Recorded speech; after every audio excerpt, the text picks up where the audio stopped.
senador, es que Santa Marta, el departamento del Magdalena, se ha quedado sin representación en el Senado, sin senadores, sin representantes a la Cámara.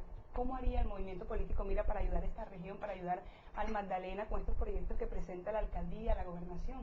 Bueno, el movimiento político Mira es un movimiento abierto que busca el beneficio de la comunidad.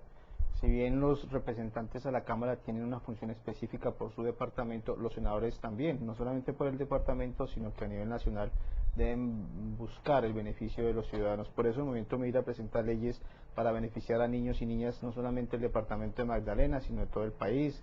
Presenta proyectos de ley para beneficiar a jóvenes, presenta proyectos de ley para beneficiar al adulto mayor, que tienen que ver también indudablemente con los habitantes del departamento de Magdalena. La Constitución prevé mecanismos que cualquier ciudadano, cualquier organización puede presentar sus iniciativas y nosotros los congresistas estamos en la obligación de defender, de presentar y promover ese tipo de proyectos, de manera tal que si la gobernación, la alcaldía, el mismo consejo considera pertinente que hay un proyecto de ley o algo que beneficie a la región, que esté dentro del marco constitucional y legal, obviamente nosotros asumimos esa responsabilidad y lo defenderíamos en el Congreso de la República para que los habitantes tengan aquí sus beneficios respecto de los intereses particulares que tenga cada gobernador o cada alcaldía. Bueno, antes de irnos a comerciales hablábamos de leyes ya aprobadas que están ya en el escritorio del presidente de la República para sanción presidencial, pero yo quiero preguntarle algo sobre el acto legislativo que reformaría la Constitución a fin de hacer voluntario el servicio militar obligatorio. ¿Cómo es eso? Bueno, el tema del servicio militar es un tema que he asumido desde el primer día de mi posición. Yo tengo una experiencia en la vida militar de 18 años en la Armada Nacional y conozco un poco sobre el particular. Me di a la tarea de investigar el tema desde su perspectiva social y política y encontramos cosas tan tristes como la siguiente: un soldado que presta el servicio militar recibe solamente una bonificación de 60.000 pesos, 60.000 pesos que vienen siendo el 30% de un salario mínimo. Con el agravante que estos muchachos salen y no encuentran empleo, no tienen educación, muchos terminan en los grupos al margen de la ley, muchos terminan en el narcotráfico, en la delincuencia común. El presidente Uribe habló de un desmonte del servicio militar obligatorio en su primera campaña cuando llegáramos a la cifra de los 100.000 soldados profesionales. Esta cifra ya se cumplió. De allí comenzó la tarea, empezar a denunciar todas las irregularidades que el sistema del servicio militar presentaba. Cuando radicamos el proyecto de ley para beneficiar a los jóvenes y que pudieran sacar su libreta militar a bajos costos, la Corte Constitucional también se pronunció y le dijo al gobierno que estaba cometiendo una irregularidad al cobrar una cuota de compensación que no estaba autorizada por el gobierno, pero que además estaba vulnerando los derechos de los más pobres. Por eso el gobierno de manera inmediata presentó un proyecto de ley que ya fue sancionado, que ya está aprobado y que en primer lugar busca que las personas que están en los estratos bajos o en los niveles 1 y 2 del CISBEN, cuando no son llamados a prestar el servicio, es decir, cuando son exonerados o cuando son llamados sobrantes, no prestan el servicio, ya no paguen esa cuota de compensación, que en algunos casos oscilaban entre los 600.000 pesos y 45 millones de pesos, como encontramos en algunas ciudades del país como Barranquilla. 45 millones. 45 millones. Cobraban la compensación de acuerdo al estrato socioeconómico.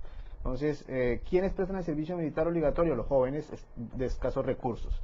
De manera que ya con la ley se beneficia, fue una propuesta que aprobó el Congreso, se benefician a los jóvenes estratos 1 y 2 o nivel 1 y 2 del CISBEN, y si no van a prestar el servicio ya no pagan esa cuota de compensación, sino solamente pagan 70.000 pesos por la libreta militar. Y la ley ya está vigente la ley, ya está, debe aplicarse. Es importante que los colombianos, los jóvenes, sepan eso para que no sean objeto de estafa ni de irregularidades por algunos distritos o por personas intermediarias que buscan tratar de solucionar la libreta a muchas personas. Sí, y sobre ese mismo tema, hablando de libreta militar, hemos leído sobre la ley que también fue aprobada para que 400.000 remisos también puedan tener esta libreta militar con menos de 100.000 pesos. Exactamente, entonces encontramos que hay un grupo poblacional de 400.000 hombres que no han definido su situación militar, que fueron declarados aptos pero que no pueden ir a prestar el servicio militar porque ya tienen más de 25 años y el ejército no los incorpora.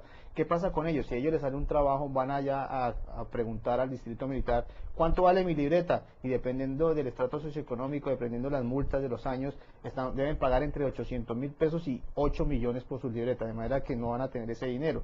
El proyecto de ley que le acaban de aprobar a Mira, que entra a regir en el 2009 durante 6 meses, es una amnistía, un perdón, para que solamente paguen 50.000 pesos por la libreta militar. Esa es una contribución que hace el movimiento Mira para que estos jóvenes puedan tener su tarjeta, libreta militar y poder acceder a un empleo formal. ¿Y la lucha? ¿Cómo fue esa lucha? Porque realmente para el Estado aceptar que 400.000 personas puedan pagar solamente 50.000 pesos, donde las multas que tenían eran exageradas, ¿cuál fue el proceso que tuvo que tener esta ley? Bueno, fue una ley bastante difícil, complicada, tuvo aprobación y apoyo de muchos congresistas. Quien se interponía o pretendía que no se fuera aprobada fue el mismo gobierno a través del Ministerio de Defensa, porque ellos consideran que eran unos recursos que no iban a ingresar a sus arcas fiscales, pero decíamos, de todas formas son personas pobres, no las van a pagar, busquemos que tengan unos recursos que puedan pagarla y así solucionarles la libreta a ellos. El presidente objetó esta ley, estuvo en la Corte Constitucional y la Corte dijo, sí señores Congreso, esta ley es exequible y en consecuencia el presidente debe sancionarla, debe firmarla, esperamos que sea de beneficio para los colombianos. Pero dentro de este proceso finalmente el IDIVED, nosotros queremos es promover y mediante un proyecto de acto legislativo que el servicio militar sea voluntario, que haya un servicio social obligatorio, pero que en todo caso se les pague a ellos un salario mínimo, por lo menos un 70% como se les paga a las madres comunitarias, como lo ordena la ley internacional inclusive. No podemos, sobre pretexto de tener la obligatoriedad del servicio, que sea gratuito y que estemos en términos casi que de la esclavitud, no hay estímulos. Porque a los soldados, entre otras cosas, el IDIVED, si no prestan el servicio, si se desertan, sí les aplican la ley penal. Son 6 meses a 2 años de cárcel. Y le estamos aplicando la ley penal, pero no le estamos aplicando la ley laboral, pagándole por lo menos el 70% del salario mínimo. Y los voluntarios que vayan al servicio social, sea en la defensa civil, sea en los bomberos, sea en la Cruz Roja, y puedan allí también prestar ese servicio, pero de todas formas, con un carácter retributivo del 70% del salario mínimo. Bueno, seguimos con este tema muy importante el día de hoy. Óigame, aquí de fuera del set, estoy viendo aquí en la cámara al senador Virgüez.